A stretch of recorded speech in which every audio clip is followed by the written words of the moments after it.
ప్రభుత్వం ప్రతిష్టాత్మకంగా చేపట్టిన ప్రజాపాలన ప్రగతి ప్రణాళిక కార్యక్రమాన్ని పకడ్బందీగా అమలు చేయాలని జిల్లా కలెక్టర్ పద్మసింగ్ అన్నారు. శనివారం జిల్లా కలెక్టర్ కార్యాలయంలో ప్రజాపాలన ప్రగతి ప్రణాళిక కార్యక్రమం అనంతరం నరేష్, ఏవో యూనిస్, కలెక్టర్ కార్యాలయ సూపరింటెండెంట్, రెవెన్యూ సిబ్బందితో కలిసి కార్యాలయ సెక్షన్ను కలెక్టర్ పరిశీలించారు.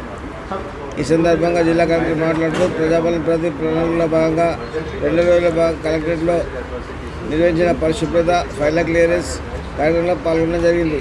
ప్రభుత్వ కార్యాలయాల్లో పెండింగ్లో ఉన్న ఫైళ్ల క్లియరెన్స్ వేగంగా పూర్తి చేయాలని హితవు పలికారు. మార్చి 6 నుంచి జూన్ 12 వరకు 99 కార్యాచరణ రూపొందించడం జరిగిందని, క్షేత్రస్థాయిలో సమర్థవంతంగా అమలు చేయాలని తెలిపారు.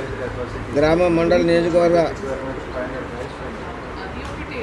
జిల్లా, రాష్ట్ర స్థాయి కార్యాచరణ అమలు చేయడం జరుగుతుందన్నారు.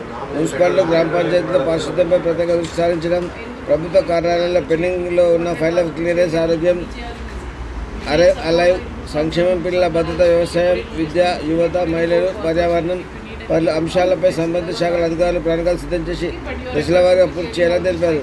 ప్రభుత్వ పాఠశాలలు, కళాశాలలో విద్యార్థుల సంఖ్యను పెంపొందించేలా చర్యలు తీసుకోవాలన్నారు.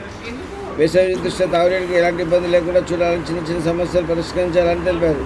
ఈ కార్యక్రమంలో సంబంధిత సెక్షన్ సూపరింటెండెంట్లు తదితరులు పాల్గొన్నారు.